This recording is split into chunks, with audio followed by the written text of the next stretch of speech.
8th time பண்ணியாச்சு. இப்போ வந்து 9th டைம் பண்ண போகிறோம்.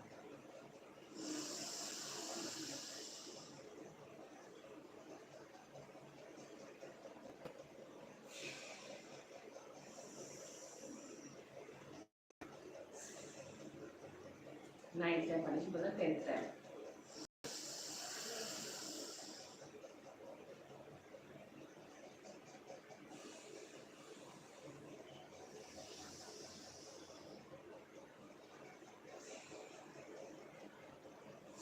ஸோ இப்போ வந்து எல்லாமே வந்து நம்ம 2 ப்ரீத்திங் எக்ஸசைஸ் 10 கவுண்ட் வந்து பண்ணியாச்சு. ஸோ இப்போ இது பண்ணும்போது அந்த மாதிரி நமக்கு ட்ரௌசியாக இருக்கிற மாதிரி தான் இருக்கும். ஏன்னா வந்து நம்மளோட ப்ரீத் வந்து நம்ம மூச்சு வந்து இழுக்கும் போது வந்து நம்ம வந்து பிளாக் பண்ணுறோம் பிளட் சர்க்குலேஷன், அதனால் ஒரு மாதிரி இருக்கும். ஸோ அதுக்கப்புறம் அதெல்லாம் பண்ணி முடிச்ச பிறகு வந்து நார்மல் ஆகிடும். ஸோ நமக்கு வந்து பின்னாடி ஒரு பெரிய இஷ்யூஸ் வருது. இந்த மாதிரி பண்ணும்போது சின்ன சின்ன பெயின் வர்றது வந்து ஒரு பெரிய தப்பு கிடையாது.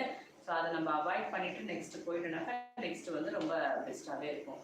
ஸோ ஓவராக ஹெவியாக இந்த எக்ஸசைஸ்லாம் ஜிம்லலாம் போயிட்டு கண்ணை மூடிட்டு ரொம்ப ஒரு வெறித்தனமாலாம் பண்ணாமல், ஸோ நம்ம பாடி வந்து என்ன சொல்கிறோம், நமக்கு வந்து இது நம்மளால் பண்ண முடியும் அப்படின்னு தோணுச்சுன்னா அவளை மட்டும் பண்ணணும். இப்போ நான் பண்ணுற எக்ஸசைஸ்லேயே சில எக்ஸசைஸ் உங்களால் பண்ண முடியலன்னா நீங்கள் அதை வந்து பண்ணணும்னு பண்ணாமல் உங்களுக்கு வந்து எது உங்களால் முடியுது அப்படின்றத தெரிஞ்சுட்டு பண்ணலாம். ஸோ சிலது நான் இப்போ பெண்ட் பண்ணி பண்ணுற எக்ஸசைஸ் எல்லாராலையும் சில டைம்ஸ் முடியாது.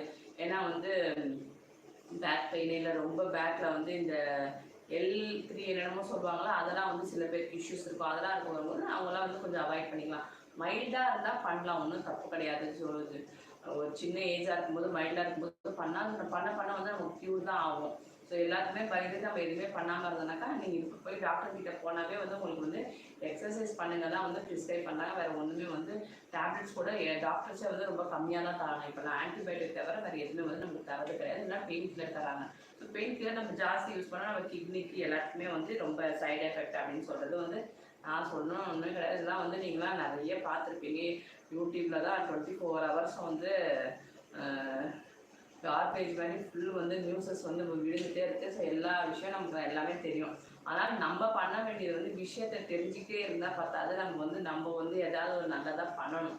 ஸோ நானும் இப்போ வந்து இப்படி பண்ணணும் அப்படி பண்ணணும்னு கேட்டுட்டு நம்ம போயிட்டா நோ யூஸ். இப்போ நிறைய எக்ஸசைஸ்லேயோ யோகாலேயோ வந்து இதை வந்து 5 டைம் பண்ணுங்க அப்படின்னு சொல்லிட்டு அது வந்து அந்த இது வந்து முடிஞ்சிடும். ஸோ நம்ம பண்ணவே மாட்டோம். இப்படி பண்ணால் சரியாயிடுமா, பண்ணலான்னு பண்ணவே மாட்டோம். ஸோ எதுவாக இருந்தாலும் நம்ம இனிஷியேட்டிவ் எடுத்து பண்ணிங்கன்னா கண்டிப்பாக வந்து அதுக்கான பலன் வந்து ஒரு நாள் வந்து கிடைக்கும். ஓகே ஃப்ரெண்ட்ஸ், இப்போ வந்து ஹிஸ்ட்ரி பண்ணிக்கலாம். ஸோ நான் இப்போ வந்து 60 days பண்ணியிருக்கேன். இப்போ வந்து எனக்கு முன்னாடிலாம் கொஞ்சம் மைல்டாக வந்து ரொம்ப நேரம் குனிஞ்சிட்டு வேலை பண்ணால் இந்த இடத்துல ஸ்வெல்லிங் வரும். இல்லை வந்து ஒரு மாதிரி தலை சுற்றுற மாதிரி ஏதாவது ஒரு டிஸ்டர்பன்ஸ் இருந்துகிட்டே இருக்கும். ஸோ இது தொடர்ந்து நான் பண்ணும்போது பரவாயில்ல, 60 days வந்து பண்ணியிருக்கிறதே எனக்கு வந்து பெரிய விஷயமா தான் இருக்குது. நான் வந்து பிஃபோர் லைஃப் முன்னாடிலாம் வந்து நான் வந்து இப்போ 1 week பண்ணுவேன், 4 days பண்ணுவேன், அப்புறம் வந்து விட்டுருவேன். ஸோ கன்சிஸ்டன்சியே வந்து இருக்கவே இருக்காது, பண்ணவே மாட்டேன். ஸோ இப்போ வந்து கன்சிஸ்டன்சியாக 60 days பண்ணியிருக்கேன். ஸோ அதே மாதிரி நீங்களும் கண்டிப்பாக ஏதாவது ஒரு எக்ஸசைஸ் பண்ணாலும் கன்சிஸ்டன்சியாக பண்ணுங்கள். கண்டிப்பாக வந்து உங்களுக்கு நல்லதாக நடக்கும். Best of luck. ஓகேவா? ஸோ இப்போ நம்ம திருப்பி நார்மல் எக்ஸசைசஸ் பண்ணலாம். 1 2 3 4 5 6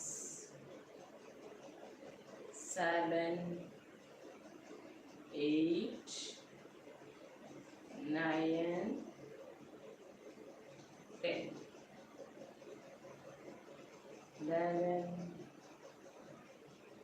12 13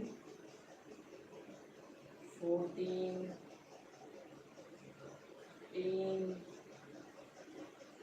16